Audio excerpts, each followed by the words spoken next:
Ayiwa an balima Mali jigi filɛbagaw an kanubagaw diɲɛ fantan naani bɛɛ lajɛlen na an bɛ bɛɛ lajɛlen fo ka waleɲuman dɔn a ka fidélité la donc depuis kuma jan an famana vidéo kɛ ma mais ko dugu bila ka fisa ni laadawuli ye bi an y'a kanu tuguni ka se an kɔrɔkɛ an karamɔgɔ Seydou Dafe ma hakili la a caman hakili b'a la parce que il y a un an jour pour jour, on faisait des vidéos.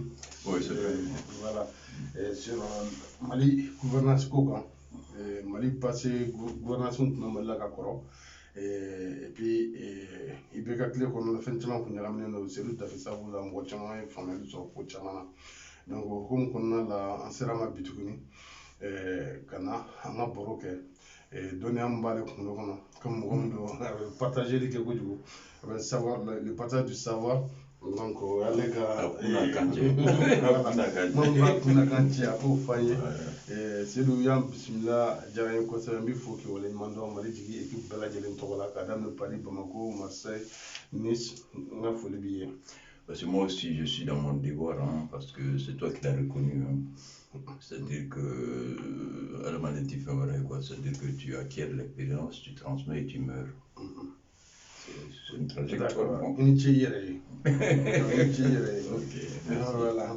Seydou Dafe n y'a fɔ cogoya min na kuma daminɛ na salon an ye baro caman kɛ nin waati ninnu na kɛrɛnkɛrɛnnenya la yɛrɛ gouvernance organique kan Manden marabolo cogoya kan lawale la ka na se fo salon Mali tun bɛ cogoya minnu kɔnɔna la hakili la salon sini an b'a débat la salon sini y'a fɔ an ye ko fanga bɛ taabolo min kan Mali la a tɛna laban. Non, ça marche pas. Voilà, donc à Karakounafo, je pense que sur le plateau de Mali Djigi, tu étais l'une des premières personnes que la chute d'Ibeka a prédit.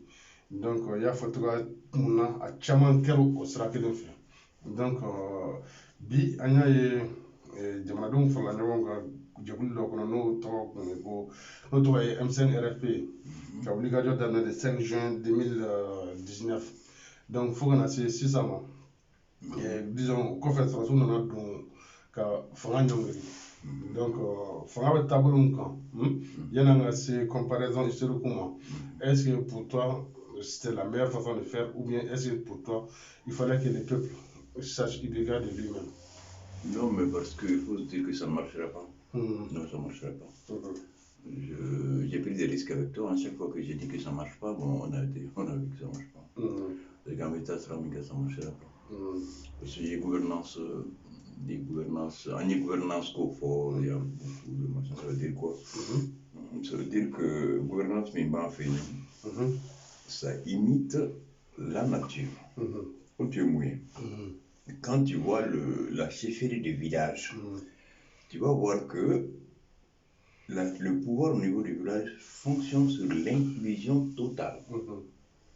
C'est-à-dire que les maîtres des 4 forces de la nature sont inclus.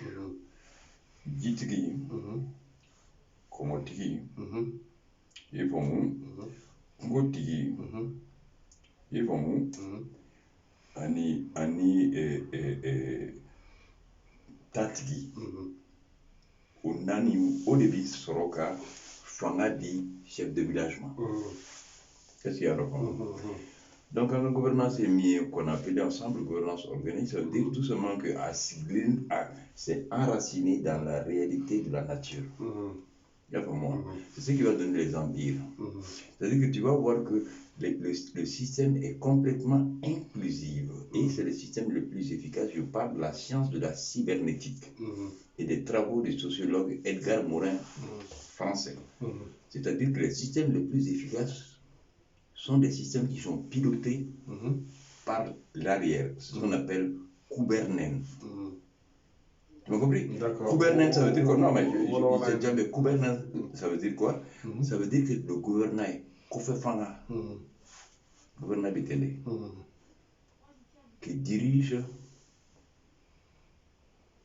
le navire. Et le timonier, je parle de Mao, suit les directions La barre, c'est le timonier qui est la barre, Mao. L'exemple de Mao.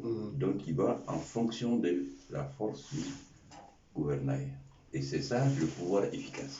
D'accord. D'accord. Fanga yɛlɛmana i bɛ ka fanga yɛlɛmana i b'a faamu fɔ enfin donc ça veut dire que position dɔ ko ko c'est IBK sans IBK. Non, mais attends. Il y a deux choses en sociologie. En sociologie des conflits, c'est la rupture ou la continuité. En sociologie des mutations. D'accord, ma fanga mɔgɔ an lamɛnbagaw ye o rappelling kɛ c'est tout à fait historien. Non, il est sociologue et il est anthropologue donc et il est philosophe. Donc a y'o bila o kunna donc o de kama terme technique dɔw bɛ yen pour d'abord début kɔnɔna la faut pas qu'avoir surprend quoi. C'est-à-dire que moi en 83, quand je posais ma thèse en sociologie politique, ça veut dire quoi? Ça veut dire, je te donne l'intitulé, j'ai déposé au service central des thèses à Paris, bon, on peut consulter, j'ai dit en 83, j'ai dit le Mali, la dynamique des conflits sociopolitiques, la rupture ou la continuité. D'accord. En Mitokan. Parce que je partais d'une vision qui faisait que comment est-ce que un peuple, une nation, dans son historicité, jusqu'au XXIe siècle, peut émerger. Je prenais le modèle japonais. Comment le Japon, sans s'autodétruire, va émerger au monde. La révolution des Meiji, 1868. Et 1968, le Japon devient la deuxième puissance économique et financière au monde. Au Karamuka, parce qu'ils ont fait la jonction entre leur passé et leur présent et leur avenir, sans s'auto-détruire. Voilà. Comment est-ce qu'un peuple, une nation ancienne comme le Mali peut apparaître au monde sans s'auto-détruire? D'accord. Voilà comment je vous ai. D'accord. Allez, bon. Nous donnons famille, parce que on y a quand même nous donnons famille quoi. Bi an bɛ ka taa sira min fɛ kuma caman bɛ sen na ko caman bɛ sen na sɔrɔsiw fanga bɛ minnu bolo e bolo est-ce que u bɛ o sira kan o système de gouvernement kan? Non, ça marche pas. Ça va pas marcher. Est-ce que vous kan? Non, t'as quand ça va pas marcher. Parce que tu vas voir un peu qu'il y a une dynamique. Parce que quand tu vois, parce qu'on voit déjà en 97 déjà, il y a un document de la Banque mondiale, ça c'est pour les curieux, parce que bon, on croit que dans les réseaux sociaux on peut avoir de l'information, c'est faux. L'information reste encore classique. Tu vas chercher ça. En 97, tu vas voir que la Banque mondiale va poser la question de l'État dans un monde en pleine mutation. Ça, c'est un texte de 97. Ok? Et là, tu vas voir que c'est la Banque mondiale qui va signaler comme quoi les 10 ans du premier régime démocratique ou de la première période démocratique va faire apparaître 19 milliardaires. Ouais. Comment? Que des fonctionnaires. Que des fonctionnaires. Comment? Parce que le libéralisme va permettre de brader les biens de l'État. Parce qu'on va aller dans le libéralisme, dans le libéralisme, le marché, l'État de droit, d'accord? Le libéralisme va entraîner ce qu'on appelle le bradage des biens publics. Je donne un exemple. Et tu vas voir que Malilé a été vendu à 600 millions. Tu ne parles pas des autres, le dossier là, il est connu. A été vendu à 600 millions. Tu vois un peu? Ouais. Avec des sous de table. Donc c'est ce qui va faire ce qu'on appelle en économie le différentiel. C'est ce qui va faire aujourd'hui l'écart des revenus et c'est ce qui va faire l'écart des revenus. Est-ce que tu me comprends? Sur le plan économique. Donc, c'est cet écart-là qui va constituer la bombe historique. D'accord? Ça, c'est ce qu'on appelle en économie l'effet ciseau. Intégration ou explosion. L'avenir le plus certain aujourd'hui au Mali, c'est l'explosion. Et ça, on l'a vu dans une de tes interviews, on l'a vu. Tu vois un peu? Que, en fait, ce qui se passe, ce n'est pas seulement on va lutter contre le terrorisme, c'est une situation insurrectionnelle contre l'État. Pourquoi le terrorisme, il y a des difficultés à combattre le terrorisme? Parce que ce qu'on appelle terrorisme, d'un côté, est vu par les populations comme les défenseurs. Donc ils sont dans la population. Et la population soutient leur lutte. D'accord, ok. Donc, on est comme à Franco, semaine passée, la réseaux sociaux, quand il y a des villages entiers dans la région de Ségou, à Nyono, dans le secteur de Nyono, qui ont fait allégeance, des villages entiers qui ont fait allégeance. Non, parce que là on a parlé dans notre dernier article. Tu as vu, on est dans une situation d'insurrection contre l'État. Contre l'État prédateur. Qu'est-ce que c'est que l'État prédateur? L'État prédateur, il est simple. L'État a hérité de la colonisation. Il n'a pas été réformé d'esclaves. Donc c'est un État qui est adossé sur une économie de rente. En tant que tel, il capte les ressources du pays au détriment des populations. Et ça, c'est un phénomène qui nourrit la corruption à l'intérieur de l'État. Est-ce que tu me comprends? D'accord. Voilà. Donc, un mot prédation, quel est le colonisation, il faut qu'on ait dit. Il n'y a pas eu de réforme du système de colonisation. Non, parce que quand tu ça, c'est le système de prédation. Quand tu vis sur la bête, tu entretiens la bête. Au démarrer de la colonisation a entretenu la bête à partir de l'administration de la santé. D'accord. Et de l'éducation. Ok. Donc, est-ce que tous ces chaos-là aussi, l'espoir va naître? Parce que nous, là, non, mais nécessairement, moi, parce que du chaos va naître l'espoir. On donne quand même plus de brillants d'espoir. Oui, mais c'est sûr, c'est-à-dire qu'il y a des paradigmes qui rentrent en jeu aujourd'hui, il y a des paradigmes qui rentrent en jeu qui sont des paradigmes très, ce qu'on appelle, ce que Sirex appelle le Big Bang des organisations, c'est sur le plan mondial. Tout ce qu'on a connu comme relations internationales, tout ce qu'on a connu comme organisation au niveau des relations internationales qui sont sorties de la Deuxième Guerre mondiale, l'organisation de nos sociétés à l'intérieur vont connaître un grand Big Bang. Donc l'information n'est plus verticale, horizontale. En tant que tel, ce paradigme est très important. Donc il y a des choses qui vont très vite aujourd'hui et qui sont devenues imprévisibles. De ce chaos va naître, tu vois. L'espoir va venir. L'espoir, nécessairement. Non, mais l'histoire. À un moment donné, les peuples maliens vont se ressurgir. Non, mais parce qu'on le savait, ça on en a parlé. Quand il y a effondrement de l'État, l'État repose sur 5 domaines régaliens. Quand il y a effondrement de l'État, tu as 5 symptômes. Le dernier symptôme, c'est la fatalité. Mais ce qui est terrible, quand tu analyses l'histoire du Mali sur la longue durée, ce qui est très intéressant, c'est que tu vois que ce peuple a du ressort. Et Moussa Traoré le disait très souvent, ce peuple a du ressort. Et c'est ce qui s'est manifesté en juin. Et c'est ce mouvement-là. Au lieu de la fatalité, il y a eu ressort. Ils se sont soulevés. Et c'est ce qui est important dans la... Donc ce peuple-là qui s'est soulevé le 5 juin ne va plus dormir aussi? Non, pas du tout.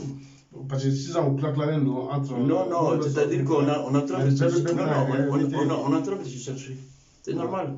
Non, c'est pas moi qui le dis, le coup d'État du 18 août vient parachever. Maintenant, il y avait un choix. Accompagner ce mouvement-là de changement, de transformation, ou bien s'opposer à ce mouvement-là. Le problème, c'est que la junte n'en a pas les moyens historiques. Ces moyens historiques là. Non, ils n'ont pas cette puissance du peuple. Moi, je parle comme un marxiste, ils n'ont pas ce... Parce que Djibi Bolé à Podonkolo. Donc, Karuga est réfléchi, donc, pour rassembler? Non, Karuga a choisi. D'accord. Karuga a choisi. Divisé pour régner? Non, même pas divisé. Ils ont choisi. Moi, j'ai divisé. Les gens qui voulaient mettre là-dedans, ils ont mis. C'est pas comme ça que ça se fait. Les gens qui voulaient mettre là-dedans, ils ont mis là-dedans. Les gens, non, ils ont fait. Ah, mais nous, ok, c'est une division. Pourquoi division? Non. Ils ont dit. Nous, ça, il faut parler des systèmes intégrateurs et des systèmes qui excluent. Parce que en économie, c'est l'effet ciseau. C'est l'inclusion de tous ou l'exclusion. Et quand tu exclus sur le plan économique, social et politique, ça entraîne une explosion. Est-ce qu'il y a bon mot? C'est l'effet ciseau en économie. Quand tu exclus, tu entraînes l'effet ciseau. qui va entraîner l'éclosion. D'accord. Donc, au fond, la question là, na mun ka sisan. Mankan bɛ senna sisan réseaux sociaux kan. Ne ka fɔlen tɛ an y'a bɛɛ y'a ye sanfɛ ko sɔrɔsiw b'a fɛ ka accord d'Alger appliquer diyagoya la. Bon, maliyɛn fanba ko ni accord d'Alger nin appliquera a bɛ na ni Mali ka partition ye, a bɛ na ni Mali ka balkanisation ye. Donc, e hakili t'a mun ye accord d'Alger nin kan. Est-ce que le Mali là même va exister après? Non, mais je vais te dire quelque chose. Ami fin du de non, écoute. Ce qu'on appelle la mutation, les sociétés en mutation. Ça commence en 1890. C'est que la mutation des sociétés au niveau mondial, ça veut dire quoi? Ça veut dire que les sociétés vont passer des organisations traditionnelles à une organisation moderne que l'Occident a inventé, l'Europe. C'est-à-dire qu'on va rentrer dans les normes européennes. D'accord? C'est ce qui a été raté chez nous. Les universitaires américains appellent ça fail state. C'est que c'est la transition entre notre forme d'organisation d'avant à la modernisation qui va nous faire émerger au monde. C'est ce qui a été raté. On appelle ça, concept américain, fail state. Nous sommes des États ratés. Des États ratés. Donc, accord d'Alger, pour toi, est-ce qu'à dans 6 ans? Non, parce que... Non, attends, je vais te dire quelque chose de très simple. Quand on n'avance pas, on recule. Qu'est-ce qui se passe? La colonisation est venue trouver des États ethniques. De l'Empire soninké à Gao, d'accord? On était des États ethniques organisés sous forme d'empire. Et chaque ethnie, dans l'histoire du Mali, a eu sa part de domination sur les autres ethnies. Bon, comme on n'avance pas, on recule, on va vers les États ethniques. Si les Touaregs font l'État Touareg en intégrant les Peuls, les Bambara, les Machins du Nord, les régionalisation d'air, bon, tu vas retrouver le même phénomène au niveau de Caï. D'accord? Au niveau du Mali, au niveau du Kénédougou, c'est ce qui va se passer. Donc, en fin de compte, on a divisé un but une fois. C'est fini. La nation malienne a cessé d'exister avec la révolution démocratique. D'accord. Ouais. Parce qu'il y a un décret de... Non, attends, c'est très simple. La nation malienne a cessé d'exister avec le mouvement démocratique. Tu as compris? D'accord. Le fondement de la nation, c'est l'armée.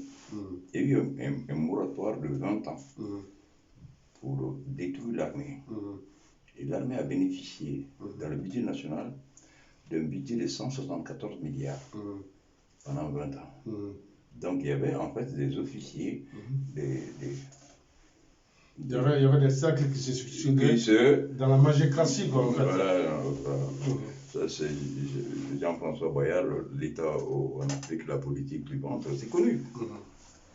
Donc on s'est retrouvé sans une nation. Le Mali n'est plus une nation. Et tu vois, un peuple invite une fois, c'est fini ça. Il ne faut pas miser sur ça, c'est fini. D'accord. L'État-nation n'existe pas au Mali. Sa construction a été un échec. Donc ça, c'est vraiment clair, quoi.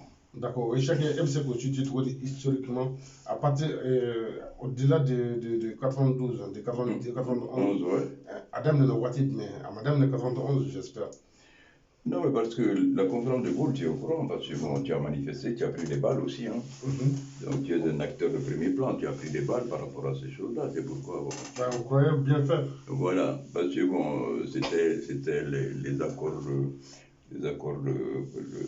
le sommet de la Baule, avec voilà, le développement est lié à la démocratisation, ça c'est Mitterrand et tout. Bon, c'est ce qui a raté complètement. Ça, nous, on savait déjà en 1977, comme quoi si tu imposes le capitalisme à nos structures par rapport à leur histoire, par rapport à leur fragilité, ça va donner ça, ce que nous vivons aujourd'hui en 2021. D'accord. La prospective, ça va. Ok. Moi, je ne suis pas un homme politique. Moi, j'ai été formé en expertise, ce qu'on appelle le système d'experts. Nous préparons des décisions pour le décideur. D'accord? On n'est pas des hommes politiques, non. On n'est pas dans l'engagement politique. Mais on est des préparateurs de décisions. On travaille sur deux choses. L'inquiétude, trois choses, l'inquiétude de la pensée, la prospective et la création permanente. Tu es obligé de suivre le fil de l'histoire. Où est-ce qu'on va? Donc on est complètement dans un ratage. Ça, je le sais parce que j'ai aucun intérêt. Je suis comme Issa Kaondi. Je ne demande rien. Je ne demande rien. Voilà, je ne suis pas demandeur. Ça va? Il demandait sa place dans le CMT. D'accord. Au Kofi, hein? On est vraiment en plein dans l'actualité. Comment est-ce qu'on a là? Nous, c'est pas mal. Troca me conseille. Aïe, à Kato. Voilà, donc quelques cours tableaux de mentionnement, je pense que le débat est vraiment compréhensible. C'est nous. En bas de la force étrangère Kachambala, quand même, par contre, le ministre G5 Sahel, opération Chamon Fana, qui est un moment de éclipse. Et les forces étrangères nous représentent la Mali. Est-ce que c'est une solution ou c'est un problème? Non, mais c'est pas que c'est une solution ou bien bon, voilà, c'est pas une solution. Tu vas voir que ça c'est Lénine, l'impérialisme, ça tu prends le capitalisme. Tu vas voir que chaque fois qu'une puissance va émerger au monde, il va y avoir une guerre mondiale. C'était le cas de l'Allemagne en 1914. En 2000, en 1939, c'était le cas de la Russie et des États-Unis qui émergeaient comme puissance au monde.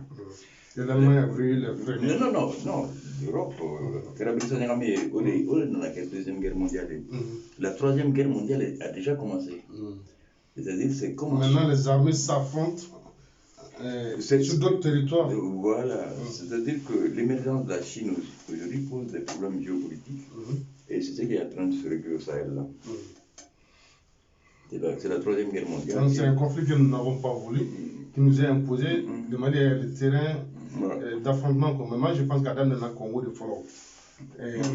En 97, MINUSCA nous fait monter MINUSCO disons. Vous allez non. Non mais je te conseillerais un livre, je vais te donner ça s'appelle La Guerre infinie. Ouais. Non, je vais te donner un livre, un livre qui s'appelle La Guerre infinie. Non, parce que non, quand tu ne comprends pas le capitalisme, quand tu ne comprends pas l'impérialisme, tu vas vouloir faire la paix dans le monde.